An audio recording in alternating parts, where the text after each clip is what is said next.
बिस्मिल्लाहिर्रहमानिर्रहीम। अस्सलाम वालेकुम। आप देख रहे हैं नुमान खोखर यूट्यूब चैनल। किसी भी दोस्त को किसी भी शहर या गांव के मशहूर डॉन के बारे में मुकम्मल और दुरुस्त मालूमात हों और वो उस पर वीडियो बनवाना चाहे तो वो अपना व्हाट्सएप नंबर कमेंट में दे दें, मैं इनसे राब्ता कर लूँगा। तो आइए वीडियो शुरू करते हैं।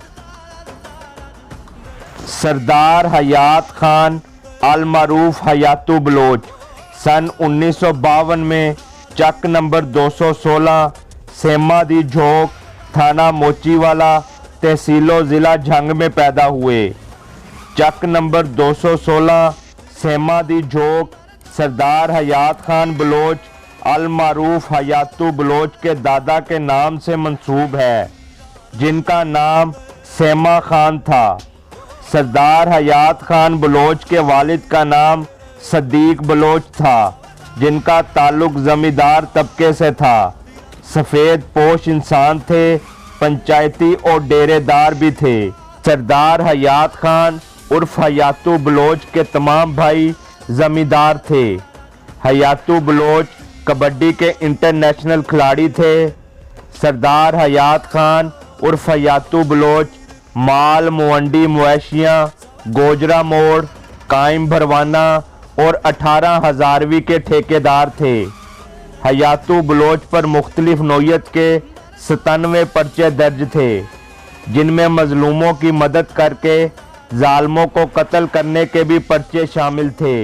हयातू बलोच की एक खूबी ये थी कि मजलूम का साथ देते थे और जालिम चाहे कितना ही ताकतवर और असरो रसूख वाला हो, मजलूम की खातिर उससे टक्कर ले लेते थे। सरदार हयात बलोच ज़िला झंग के अलावा टोबा टेक सिंह और गोजरा में भी असरो रसूख रखते थे, जहां इनका खौफ और दहशत थी। गोजरा के मशहूर दुश्मनदार वड़ाइच ग्रुप से इनके गहरे मरासम थे और उनकी दुश्मनी में भी हयातू बलोच ने उनका साथ दिया था और ये मुकदमे वार थे। सन 1981 में गुलाम अब्बास उर्फ अब्बासा अराई सकना सादा अराई टोबा टेक सिंह के वालिद को दुश्मनों ने कत्ल कर दिया। अब्बासा अराई ने हयातू बलोच को मदद का कहा, जिसका बदला लेते हुए सरदार हयात ने 2 बंदे मुनीर अराई और शरीफा को कत्ल किया। इन 2 कत्लों का पर्चा सरदार हयात बलोच पर दर्ज हुआ। सरदार हयात बलोच के होते हुए पुलिस कभी चक 216 सेमा दी झोंक में रेड नहीं करती थी। एक दफ़ा SHO असलम लोधी ने सरदार हयात बलोच की गैर मौजूदगी में चक 216 रेड किया। पुलिस के भारी नफरी असलम लोधी SHO मोचीवाला के हमरा थी। जब सरदार हयात बलोच को इस रेड का पता चला तो उन्होंने पुलिस को घेर लिया। SHO असलम लोधी की वर्दी फाड़ दी और जितने बंदे पुलिस ने पकड़े थे सबको छुड़वा लिया, जिसके बाद पुलिस को वहां से भगा दिया गया। सन 1988 में सरदार हयात बलोच के पास मोहम्मद मंजूर धीरो का, जिनका ताल्लुक गोजरा से था, आए और एक भैंस पसंद करके 1 माह के वादे पर उधार ले गए।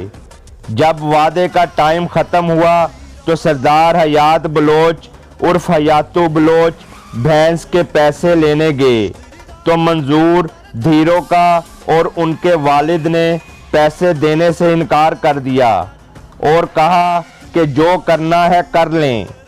सरदार हयात बलोच ने 10 दिन का वक्त दिया कि मैं आपसे पैसे ले लूँगा, जिसके बाद 10 दिन के अंदर सरदार हयात ने 12 साथियों के हमरा असलहे से लैस होकर रात 4 बजे मंजूर धेरुका के डेरे पर पहुँचे और 10 भैंसें और 1 अदद घोड़ी गन पॉइंट पर लेकर अपने गांव की तरफ वापस आ रहे थे कि पीछे से गोजरा पुलिस ने इतला पर पीछा किया, जहां इनका पुलिस मुकाबला हुआ, मगर सरदार हयात बलोच तमाम भैंसें और घोड़ी लेकर गांव पहुंच गए। गोजरा पुलिस थाना मोचीवाला गई। SHO मोचीवाला असलम लोधी को तमाम वाकया सुनाया और इमदाद तलब की।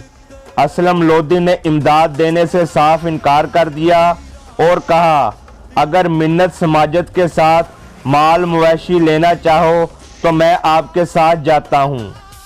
असलम लोधी और मंजूर धीरो का सफ़ेद कपड़ों में डेरे पर आ गए और मिन्नत समाजत करके सरदार हयात बलोच से उनकी भैंस वापस देकर अपना माल वापस ले गए। सरदार हयात बलोच के बहुत से पुलिस मुकाबले भी हुए जिसमें बहुत से लोग जख्मी हुए।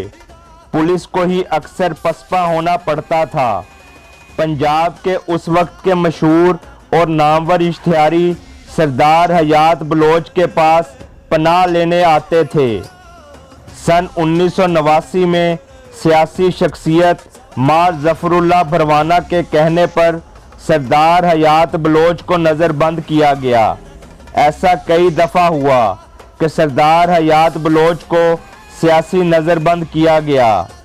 इससे पहले भी सरदार हयात बलोच मुख्तलिफ मुकदमात में काफ़ी अरसा जेल में रहे।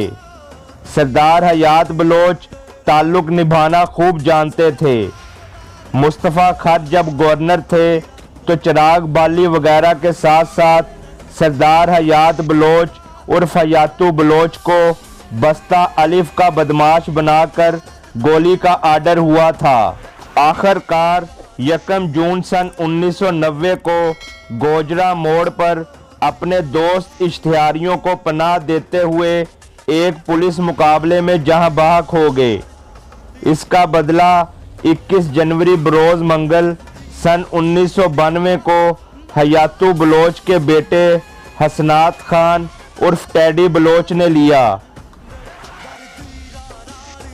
चुदराहट, ताकत का नशा, सियासी अदावतें, ख़ानदानी रंजिशें और अना ऐसे अनासर हैं जो इंसान से उसकी समझ बूझ छीन लेते हैं। इंसान की अना वो चीज़ है जिससे वो बड़ी से बड़ी दुश्मनी में भी कूद पड़ता है। वो ये चीज़ भूल जाता है कि उसकी अना उसकी आने वाली नस्लों को किस अजाब में मुब्तला कर देंगी। ये दुश्मनियाँ जिसमें कई कई अफराद कत्ल हो जाते हैं, बाद में उनके ख़ानदानों का जो हाल होता है ये सिर्फ वही जान सकते हैं जो इसमें से गुज़रते हैं। अपने प्यारों को खोने का दुख सिर्फ वही समझ सकते हैं जो अपने प्यारों को खोते हैं। जुर्म की दुनिया किसी को माफ़ नहीं करती, इसीलिए आजी और दरगुजर का हुक्म दिया गया है और इसी वजह से गुस्सा हराम करार दिया गया है। हमें अपने अंदर बर्दाश्त पैदा करनी चाहिए और ऐसी बातों से इज्तनाब करना चाहिए जो किसी भी दुश्मनी का बायस बने।